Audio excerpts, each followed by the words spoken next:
Hi, my name is Colston Burrell, and I'm lecturing on native plants and ecological design, myths and realities. I'm a designer, a writer, and a native plant advocate, and my talk centers around how we use native plants in the landscape and what it actually means, or how we define a native plant, and that really, I think, depends on our goals for our project and how we use them. And working in a garden, I think, is a different approach to native plants than working in the native environment or in restoration. So if you'd like more information, please visit nybg.org. And thank you. He grows hellebore species and hybrids alongside natives and other treasures in his garden in the Blue Ridge Mountains near Charlottesville, Virginia. He holds 2 master's degrees, one in horticulture and one in landscape architecture from the University of Minnesota. He's a lecturer at the College of Architecture and Landscape Architecture at the University of Virginia and principal of Native Landscape Design and Restoration. He is the author of many garden books and has twice won the American Horticulture Society Book Award. In 2007 for Hellebores, A Comprehensive Guide, and earlier than that, in 1998, for A Gardener's Encyclopedia of Wildflowers. Colston is a contributing editor for Horticulture Magazine and frequently writes for Landscape Architecture and American Gardener. He lectures internationally on design, plants, and ecology, and today he's here to talk to us about native plants. So please welcome Colston Burrell.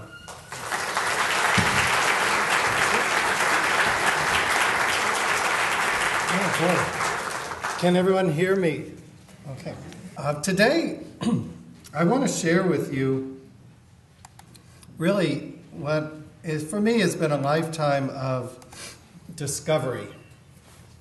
And that is looking at what it means to garden with native plants, how we do that, what's right, what's wrong, if there is any right or wrong, and what it really means in the long term.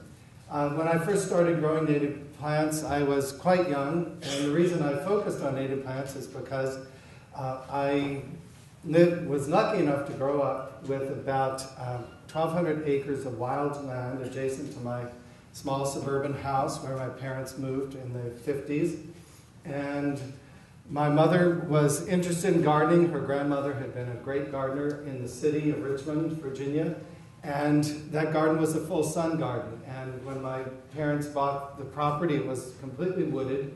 None of the plants that my grandmother and great-grandmother handed down to my mother would thrive in the conditions that she found herself gardening. So she went off to learn about gardening from the local garden club. And interestingly, at that time, because of some of the efforts of beautification with Lady Bird Johnson and some other things, the focus at that time in the garden club happened to be native wildflowers, and that was lucky because with 1,200 acres to roam, there were a lot of native wildflowers to be discovered. So that's how my interest in gardening started, and my original focus was with the natives. And since that time, I have waxed and waned and grown and done lots of different ideas about thinking about what native means. And so that's what I want to share with you today. It's kind of my journey. I also want this to be a discussion, not a dialogue, or not just my standing up here. I want it to be a dialogue. So please feel free at any point when I bring up a point or show a slide to make a comment. And then hopefully at the end we'll have some time just to open it up for discussion. I think Travis brought up some of the interesting ideas and a little bit of, in my mind, what has unfortunately become a dichotomy within the native plant community between what's often referred to as the purists, and from the purist point of view, then it's all the rest of the heretics out there who don't quite get it the way they see it. And I don't think it has to be a polarized idea, because I think there's many ways to approach native plants, to appreciate them, and to incorporate them. And it really comes down to what your individual goals are. So let's see if this works, or more importantly, if I can work it. Okay. So the first slide was nature without people. That existed maybe once upon a time, although probably not really. Maybe directly the post-glacial retreat that was mentioned earlier. There was a non-human landscape, but pretty much since the time as the glaciers retreated, we've had people sharing of the native landscape. When, interestingly, it was thought that when the early colonists came to Virginia and Massachusetts, the idea was a squirrel could jump on a tree in Virginia and jump off somewhere out in Missouri or Arkansas, and there was one solid forest.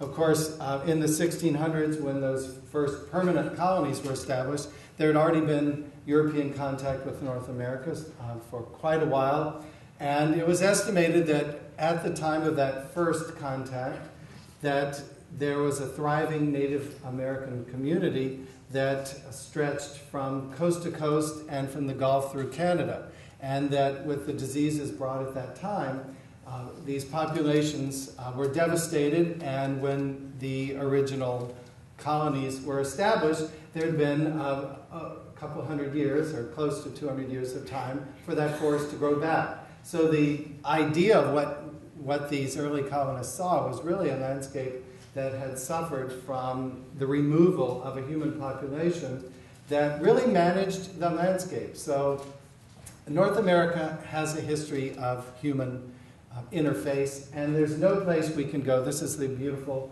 Blue Ridge Parkway through Virginia, where I live, which many of you may know or have traveled. And this is very much a human construct. People drive down this parkway and think it's just a little slice of road through nature, but this was absolutely a designed landscape. Many landscape architects were put to work, and horticulturists to design the experience of driving through this incredible place. So it may look quote-unquote natural, but it's a designed landscape, just like much of our landscape is. Of course, the original people that inhabited North America, the Native American populations, the indigenous populations, not only affected the landscape in the way they managed land for game hunting and other things, they built dwellings. This is Bandelier National Monument, a wonderful place. If you've ever not visited any of these incredible Native American places, they're quite amazing to see how people live. And you see some cliff dwellings and then old foundations of individual houses and rooms on the land.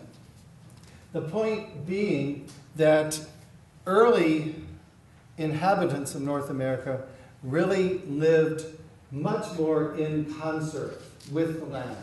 Again, there was a lot of influence of native populations on the landscape, but more than today, people lived a little more in accordance with their resources. There was an idea about sustainability that said, if you don't live sustainable, you die. So that was a pretty big imperative to try and live in concert with the land.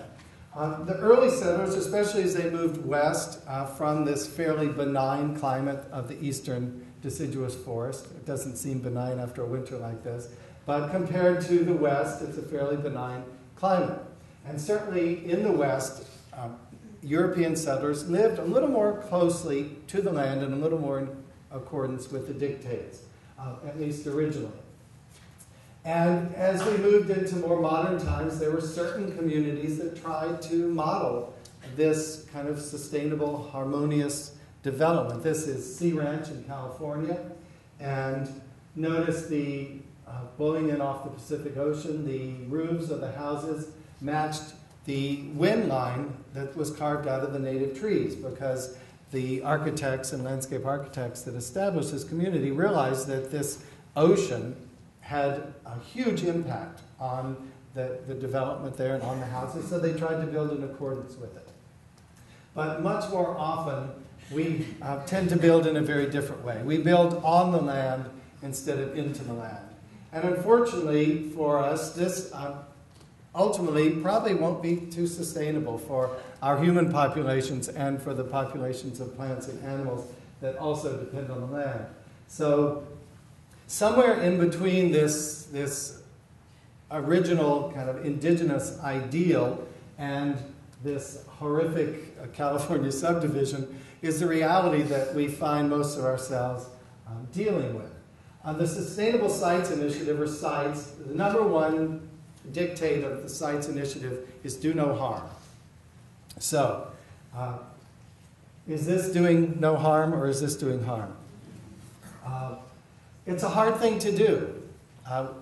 we live in a world that is very different from that original world. And so I think as gardeners especially, we have this ability, and really I would say at this point a mandate, that we need to start to get back in whatever way possible to this idea of in what we do, how we make gardens, how we live, wherever possible to do no harm. And certainly this plays into the idea, as Travis mentioned, of how in a part native plants can be involved in that. The Sites Initiative says that as gardeners and designers, people working on the earth, we should strive wherever possible to minimize soil disturbance. That's one of the big things at the top of the Sites Initiative. To preserve a site's vegetation, which again is very important. And a lot of communities in the Northeast, on Long Island and other places, are really ahead of the game in this, with minimum amounts of disturbance that are allowed on each lot based on square footage. Not something so much in Virginia. We're still in the, we're Americans and we can do whatever we want down in Virginia. And we're really behind the environmental 8-ball down there. One of the other important things, number 3 on the list, not surprisingly, is use native plants. This is one of the things that the Sites Initiative is saying is very important to working towards a sustainable goal for the way we build and live. And not just to use native plants, and I think equally as important, restore native plant communities. Again, as Travis was talking about, the difference between what he called the native plant garden and the forest. So we've got already 2 degrees of the way we might use native plants. And also, one that we've also gotten away from, which again, early European settlers and indigenous cultures knew, that we should plant and use plants for climate modification, to reduce the fossil fuels and other things that it takes to dwell on this earth comfortably. So, again, Trillium, I love that Travis showed the Trilliums too. It's kind of my favorite showy, get attention kind of wildflower, and they are absolutely beautiful, kind of the poster boy for how beautiful our North American native plants can be. But these native plant communities are integrated, and they're a seamless whole. And so when we garden, we need to decide, based on our own aesthetics and all of those things that come into garden making, because let's face it, garden making is a human construct. I mean, we may look at nature and say it looks like a garden, but we're applying a cultural lens to something that's indifferent to our idea of aesthetics. So when we build gardens, we can strive to emulate the native ideal, which, of course, Jens Jensen, who was a Danish-born American landscape architect, worked in the Midwest, one of my great mentors. He believed the greatest compliment you could give him was to walk with him through one of his gardens and have the person believe that it was just wild nature.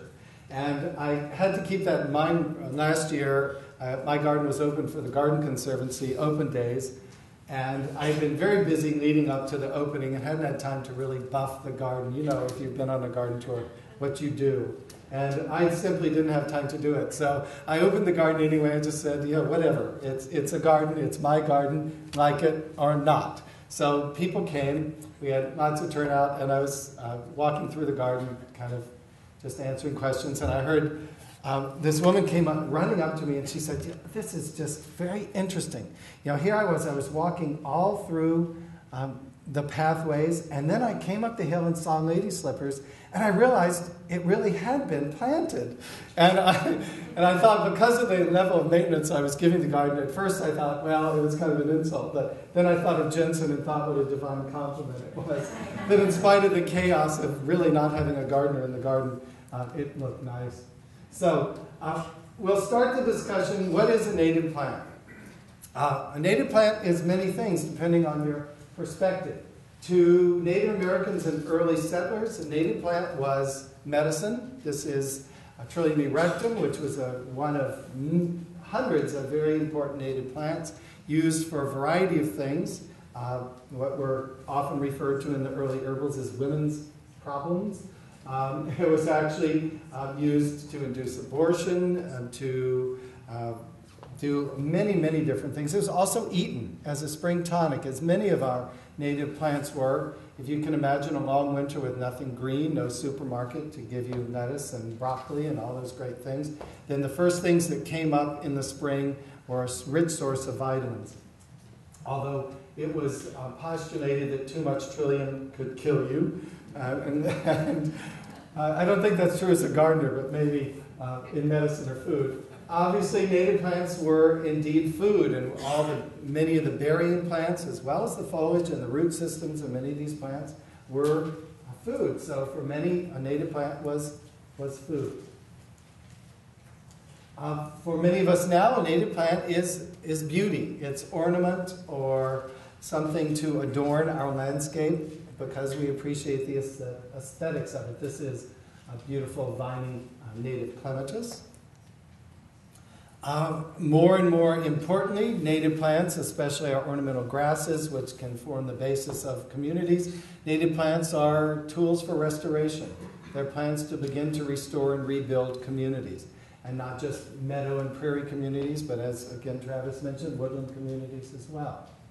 A native plant can be an object of desire, something gardeners covet to grow. And as a result of that, coupled with equally, or perhaps more importantly, habitat destruction, plants can also become rare, or they may even become ultimately something that's considered endangered. Now, both these lady slippers, as beautiful as they are not really endangered. We think of them as being uncommon or rare. The yellow lady slipper, probably more than anything we might consider uncommon. But the showy lady slipper, at the edges of its range, it is considered rare, and in some states it's listed as a threatened or endangered species because it's at the edge of its natural distribution. But it's common enough that it's the state flower of Minnesota.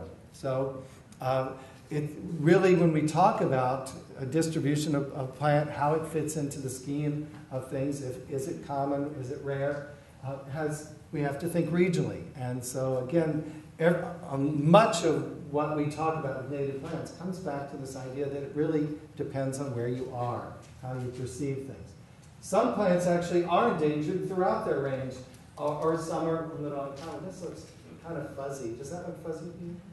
A little bit? I don't know if the projector's a little fuzzy or it's just a slide.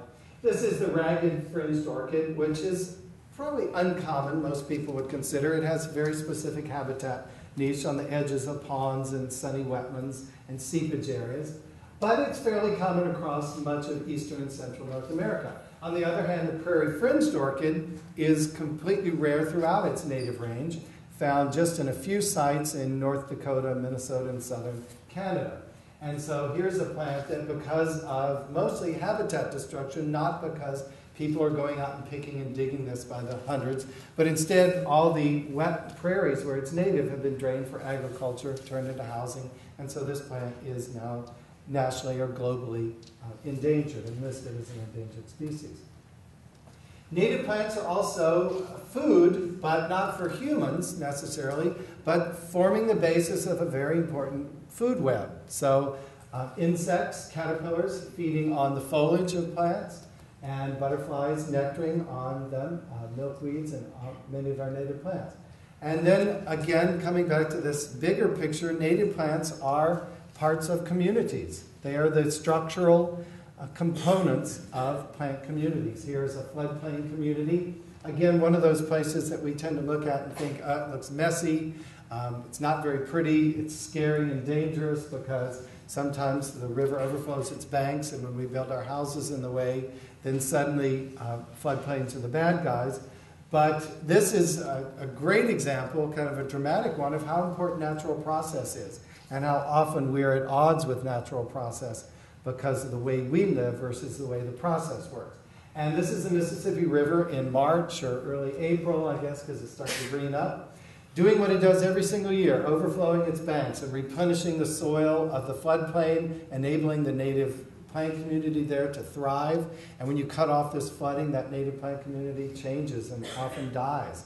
So a critical process at odds with the way we tend to live.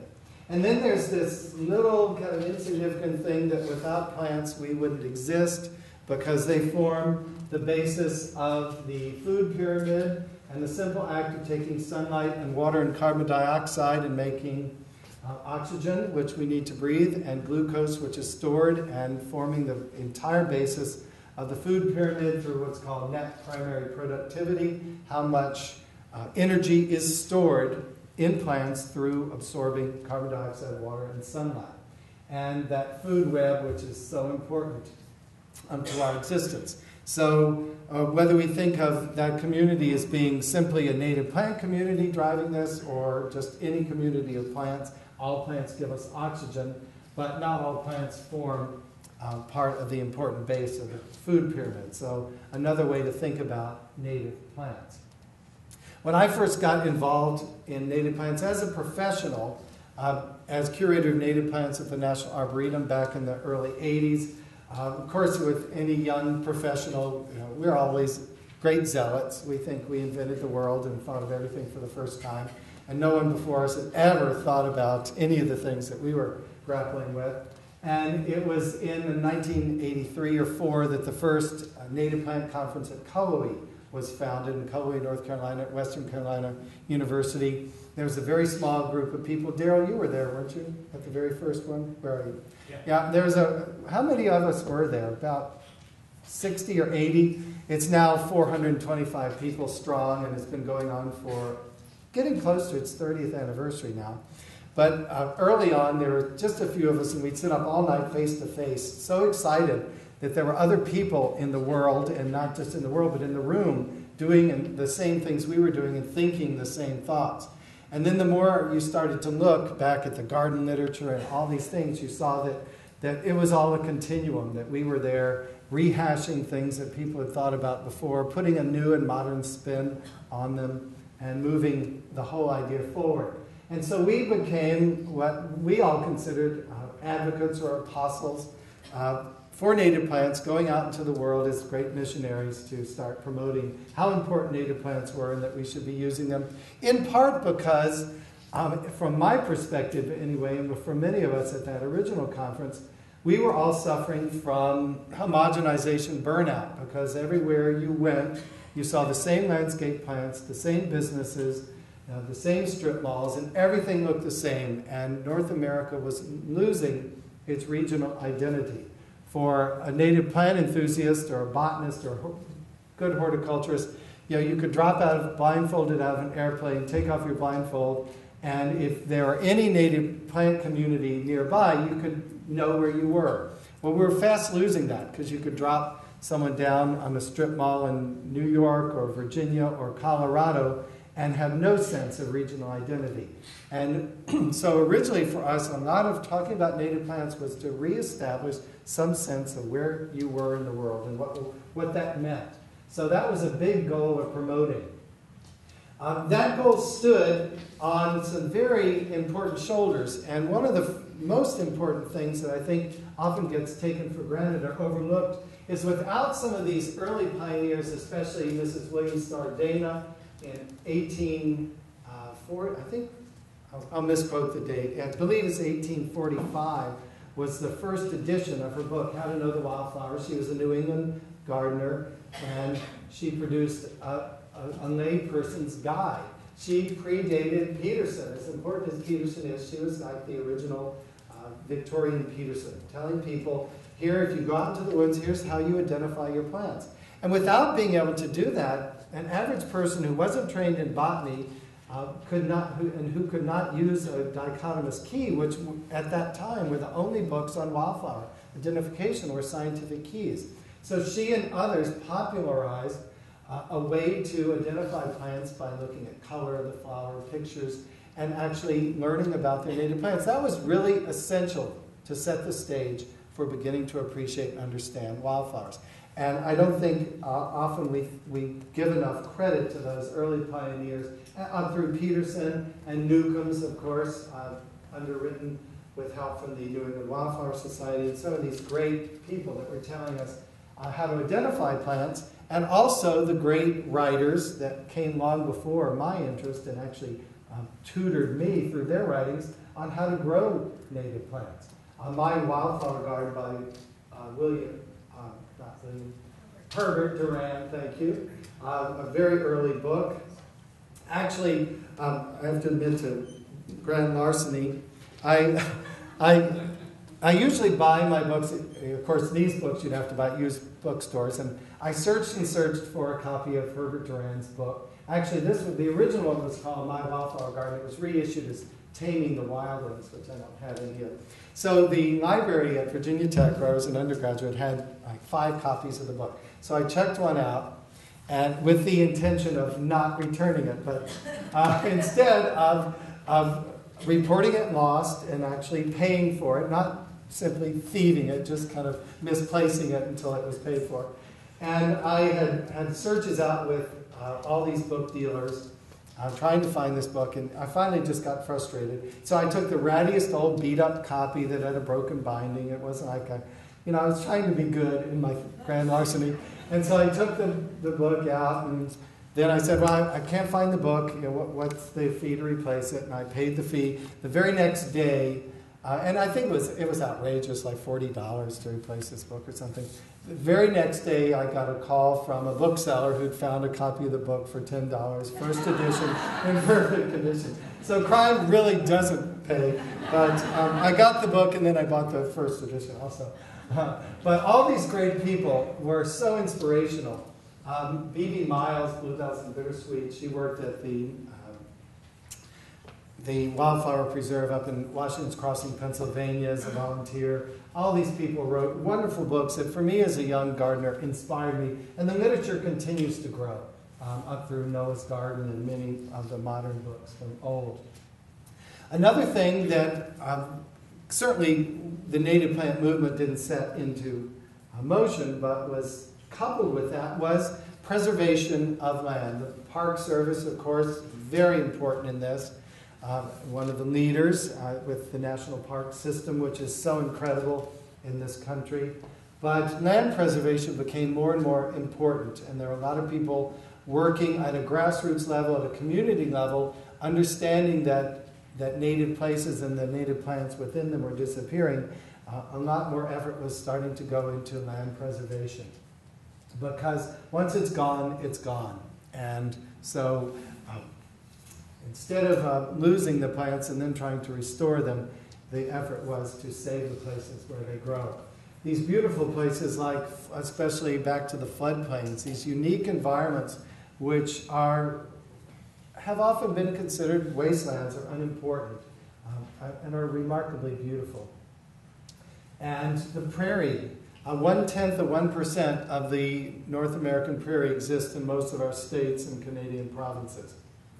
Few states are doing a little better, but that's kind of the average for North America.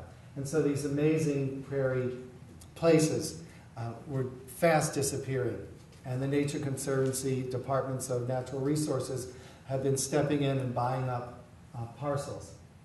And we started growing more and more, you saw this slide earlier, more and more native plants in our gardens.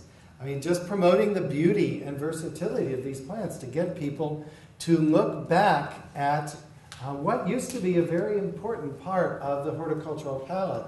But as plant exploration and China opened up and all these amazing plants were pouring in for us to use as horticultural subjects, we kind of forgot, oh yeah, well, there's these beautiful natives that make great plants as well. So just calling people back to appreciating native plants, and by that simply saying plants native to North America, plants from our own shores versus plants from exotic shores.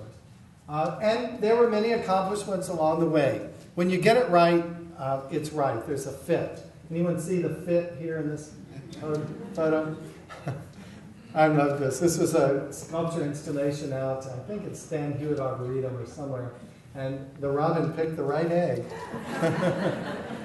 So some of the things that have happened in the past 25 or so years, 30 years since I've been involved with this, a lot of native plant societies have been founded. There were a few that existed. Travis mentioned the Wildfire Preservation Society, and I want to talk to you more about that because I have some old publications from that group, which was based in Washington, D.C., and had chapters, and all but had completely disappeared by the time in the 60s, I was getting interested in native plants. It was gone. But by the 70s and early 80s, more and more native plant societies were popping up, including the Virginia Native Plant Society, of which I was a founding member as it became new. Native plant conferences. I mentioned the Locality conference. I believe the first one was 1984. It might have been 83. But suddenly, native plant conferences and symposia and classes were springing up everywhere, and people were talking about native plants again, which was very exciting. And a plethora, a proliferation of nurseries devoted to just growing native plants. When we first started in 83 and 84, it was very hard to find a source for most of our native plants, especially if we were looking for a local or at least regional source. There weren't many. There were a few national nurseries selling native plants, but there weren't a whole lot of regional suppliers. Now in Minnesota alone, there's at least 12 nurseries in different regions of the state of Minnesota selling local ecotypes of native plants. That's a huge change. And even back in the former wave of appreciation of native plants, you never found a lot of really regional nurseries that were selling regional local genotypes of plants. So this has been a great change. And the literature keeps improving and growing all the time. A landmark book back in the 80s, Harry Phillips, Growing and Propagating Wildflowers, one of the first books to comprehensively look at production of native plants that both lay people and nurseries could use to propagate these plants. Because before that, a lot of the techniques of how to propagate, especially some of the herbaceous plants, were locked up. And then following 15 or so years later, Bill Kalina's amazing book of the same title, published out of the New England Wildflower Society. And again, as Travis mentioned, more and more habitat restoration is happening. In part because we're dealing with invasive plants, which I'll talk about in a minute, but also just because we have lost diversity within so many of our native plant communities, or lost those communities altogether. And so trying to piece and pull that back together. And again, continuing to add more and more native plants to our gardens as well.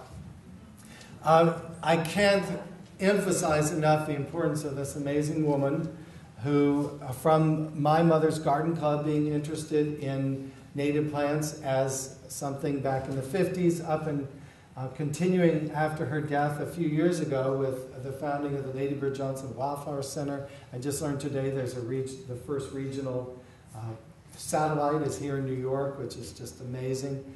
She was a tireless promoter of native plants, and what a great and eloquent spokeswoman for the cause, and really practiced what she preached. She walked the talk, and the Johnson Ranch, if you visit it, is completely restored to native plant communities, and it's quite amazing the work that she did, along with others. But with any promotion of anything and popularizing of anything, there's always a bit of a downside. Things don't always go as planned or get skewed somewhere along the way. One of the things, did I just lose? There, I'm back. Can you hear me?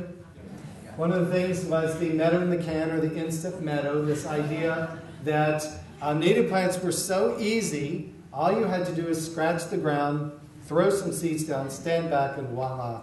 Native plant community, gorgeous birds, butterflies, the whole thing. There were some flaws in this. I think you can probably most notably see it here. Most of these plants were not native wildflowers. They were European annuals or biennials, a few perennials. And so a lot of people thought, oh, well, it's that easy. We buy a can, we rake the soil, and we've got native plants. And after a year, there were no native plants there because they were all annuals. People said native plants don't work. It's a big lie. And a lot of people abandoned the idea.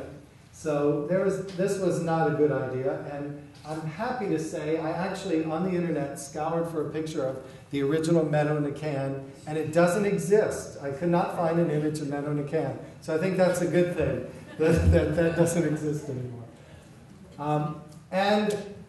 Unlike the work that Lady Bird Johnson was doing, trying to promote regionally native plants on our roadsides, this is my State of Virginia, they don't get it. This is their wildflower plantings along the Virginia highways. And after 25 years of saying native plants on the highways, this is what we have. Color beds or beauty beds, as they're often called, of quote-unquote wildflowers. Not a sustainable way to garden on our roadsides. A huge expense of time and labor, which we don't have. And one of the ideas behind native plantings on the roadsides was because we needed to reduce maintenance and the input that was required to keep up our roadsides. Some of you may remember when the interstate system first started, one of the slogans was, as beautiful as your front yard. America's front yard is beautiful as yours. And it was mowed grass and this ideal of a park-like setting along our highways. And we realized that was not tenable in the long run. But Virginia's not quite gotten it totally right. But when we do get it right, when we think about the site and the plants that are adapted to it and have evolved on it, we can create some beautiful environments. That's the Chicago Botanic Garden. So, you've probably been wondering, what the heck is a native plant?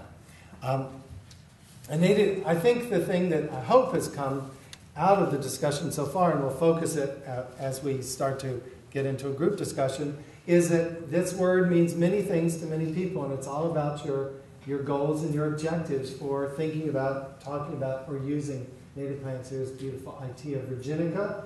This is a plant that's now planted everywhere as a native plant. Oh, let's use native plants. Let's use Itea virginica. Let's plant it. It's almost become a cliche in and of itself because the Japanese hollies that it has replaced, which were a cliche, now all the Japanese hollies are now Itea.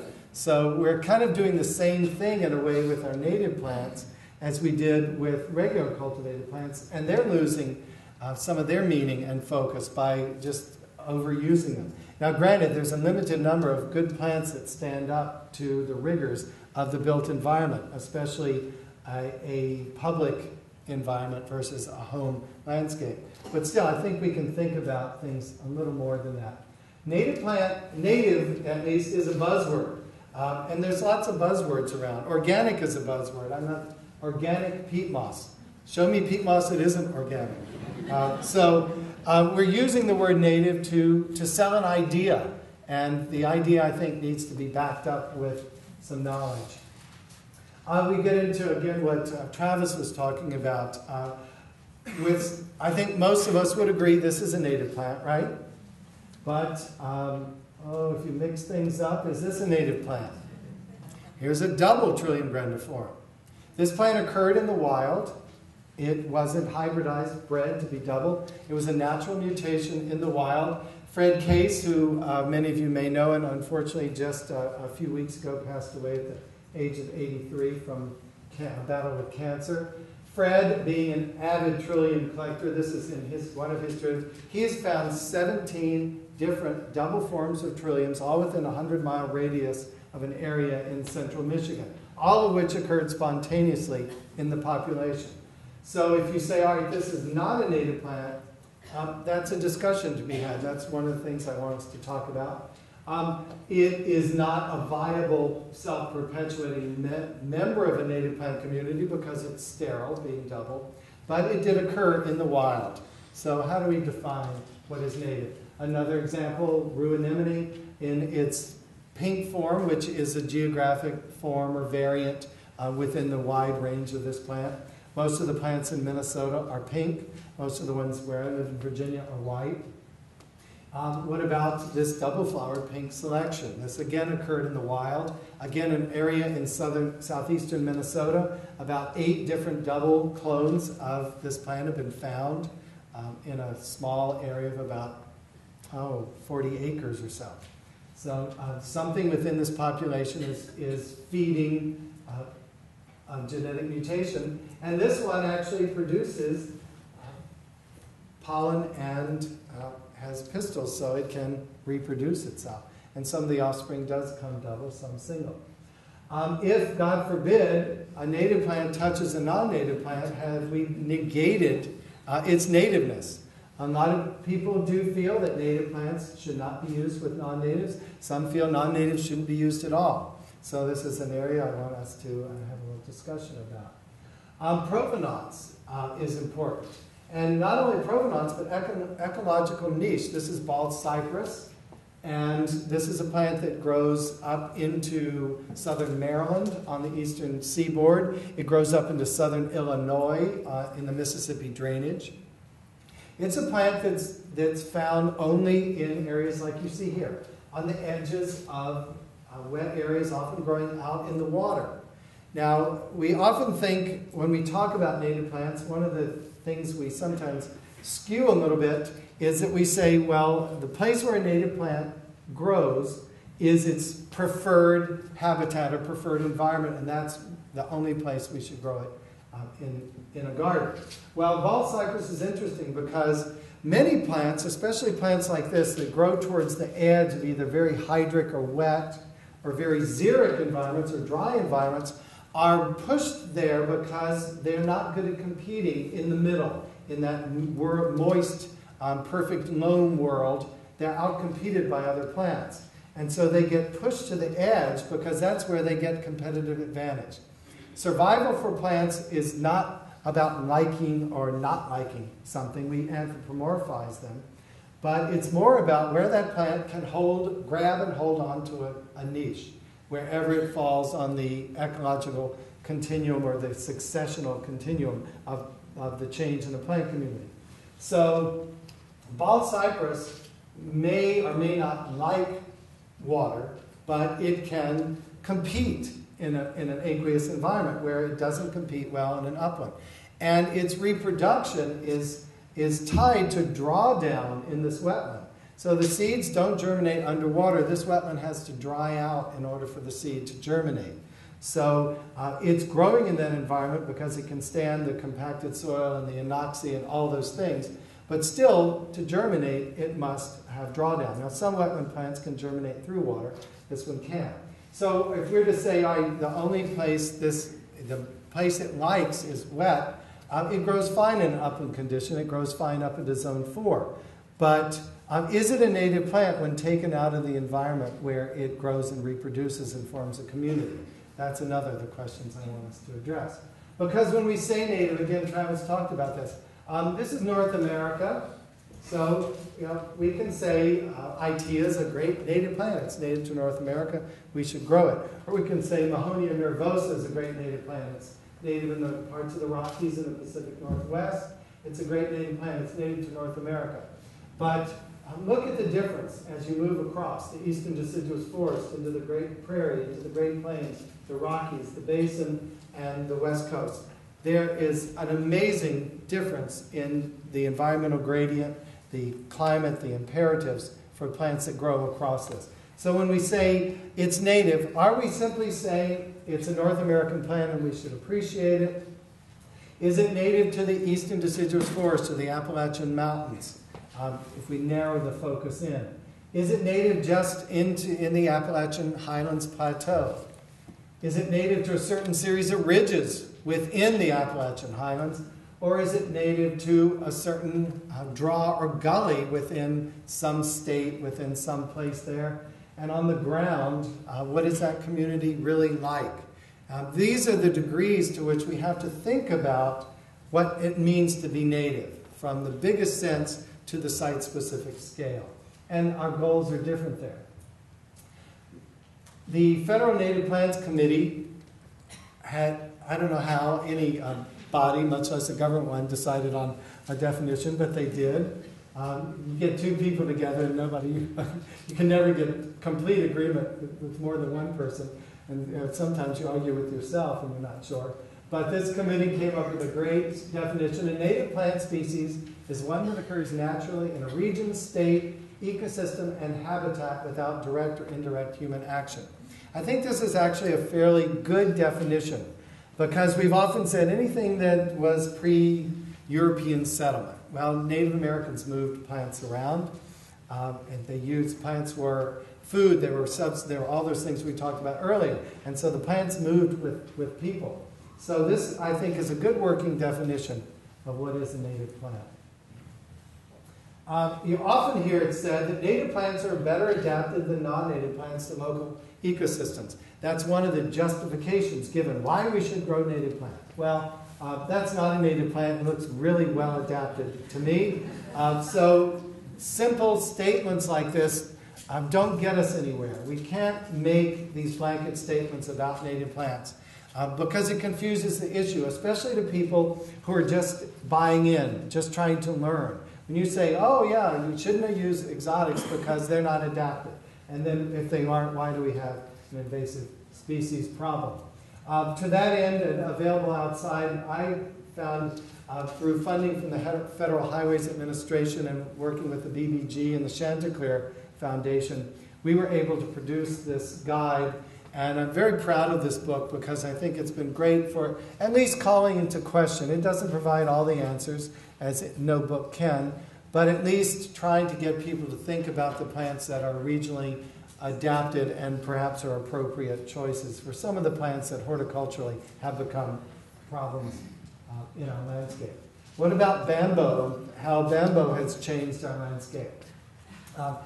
Here's a beautiful, pristine, native, untouched by human hands forest. But unfortunately, it's been very touched by deer, and the diversity and the recruitment for this forest is all but eliminated, except for a few invasive exotics that the deer will eat.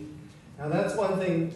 We can say that most native plants are better adapted to be eaten by deer in local ecosystems because obviously the deer grew up with those plants and they don't recognize a lot of invasive plants as food source yet. It's changing, and as food resources shift and become less available, deer are adapting to new food sources. Thankfully, many of those invasive exotics are eating, but this is a real problem that we need to address also.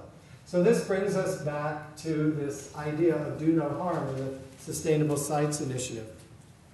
How do we begin to do no harm if we're not already doing no harm? One of the things the Sites Initiative says when using native plants, we should think globally, act locally. This is a great kind of call to arms or whatever, which we all recognize. I love this one. This is on my truck, actually, because I think a big part of when we think about native plants is that they are parts of communities that have a trajectory, that are evolving and changing, not just by deer pressure and human pressure, but they have their own trajectory. A short-term trajectory, say 500 years, which is called succession, and also a larger trajectory that's been going on since the Wisconsin glaciation and the glaciers pulled out. And they estimate about 6,000 or so years ago, the plant communities that we recognize now are in the places, we're in the places where they are more or less now. But that's changing, and as climate change becomes more of an issue with native plant communities, we'll see more change and an altering of that trajectory. There's a great resource online. I'm sorry I don't have the actual site, but the Forest Service created this amazing document showing the current and projected distributions of all the native trees of the eastern deciduous forest based on predicted models of climate change.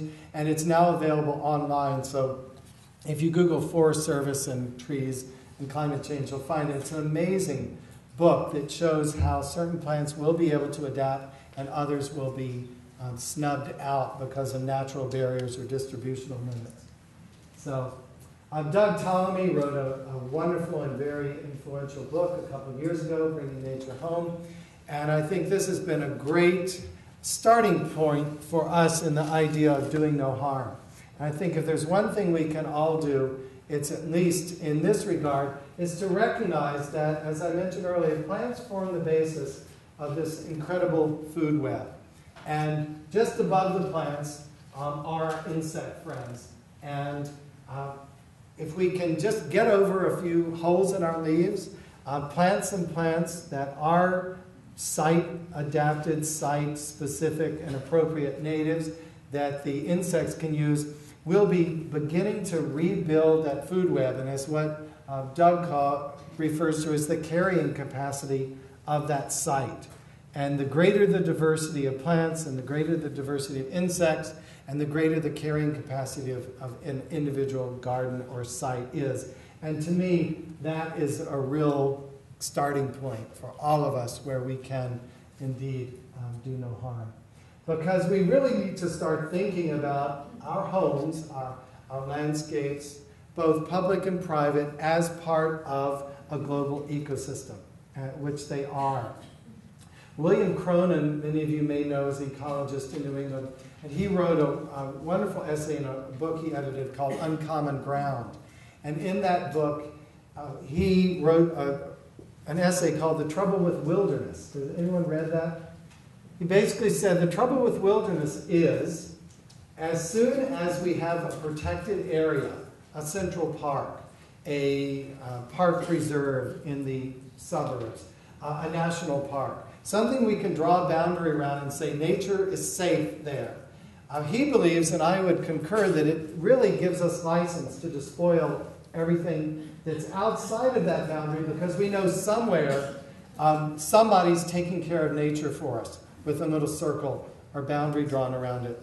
And he and I again concur that we need to think of our everyday landscape as just as critical in that preservation of nature at whatever level is possible, from a small urban plot in New York City to Westchester County to the Adirondacks.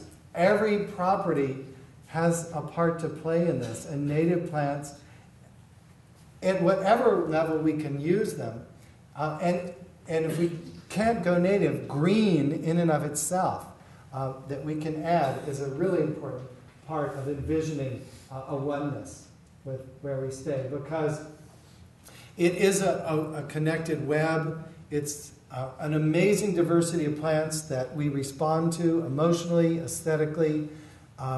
Who didn't sing Way Down Yonder in the Pawpaw Patch growing up? But how many, when we sang it, knew what a pawpaw was? Trying to reconnect the pieces. Our culture is amazing because it incorporates all these ideas about native plants in their communities, down to the songs that children sing. So it's all there. And plants are people too, I like to say. Obviously they're not, but they're as important, I think, as people. We often think because we have our unique needs that we are more important and should put ourselves above all. And at some point, with doing that, we're going to put ourselves out of business, because without the rest of it, we're at the top and we have the farthest to fall. And the plants are at the bottom. Those systems in some form will always be there and will recover. But if we fall too far, we may not. So looks like we're out of time. Okay, thank you all, and I'll be available outside if you want to talk some more. Okay. Thank you very much to Colston Burrell for coming here